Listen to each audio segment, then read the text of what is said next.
Do you think that there are jobs that are on the line right now? If there aren't, there should be. When you're talking about jobs, you're probably talking more like front office managing coaches. But I think Ty France illustrates that players' jobs are on the line. If you're going to fold when it gets hard, there is no place, and there shouldn't be a place. And it will be like one of the more fascinating things to me over the next week.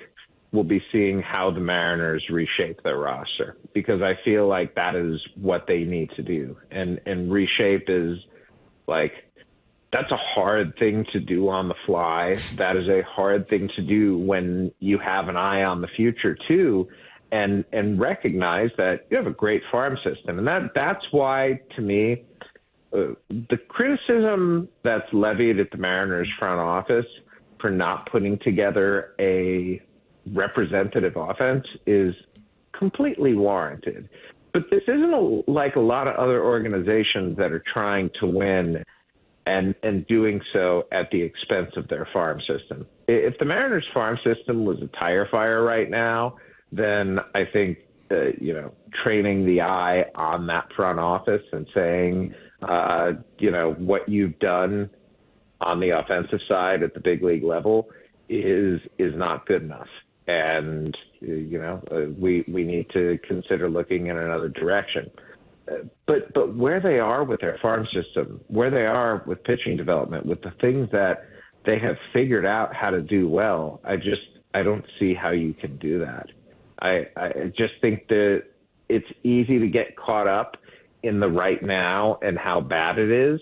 But when you look at the organization holistically, compared to the vast majority of their peers, the Mariners are actually in a pretty good place long term. And long term doesn't solve today, but when we're talking about jobs, long term is frankly the goal for every organization out there. It's setting yourself up so that in future years you have opportunities, and the Mariners have a lot of opportunity to make noise in future years.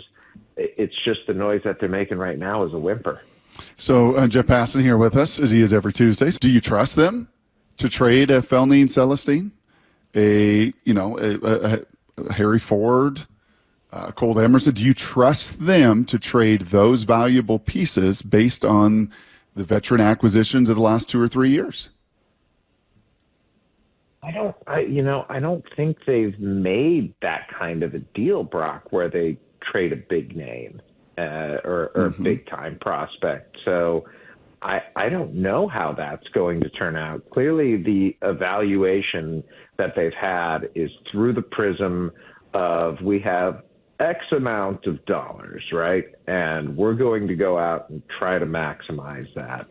And I don't think that we can look past this notion that they have been hamstrung a little bit financially. Listen, every team has to play in its financial sandbox, right? So some teams have done so better. Kansas City didn't have an infinite budget this offseason, but what they did with their budget beyond sign Bobby Witt Jr. to a long-term contract is go out and get Seth Lugo, who's been one of the 5 best pitchers in the American League this year. Go out and get Michael Wacha, who's helped stabilize things in the rotation. And go out and get Hunter Renfroe, who's been pretty good lately, but had struggled likewise along with the Mariners hitters. And that's where I think it gets a little bit dangerous.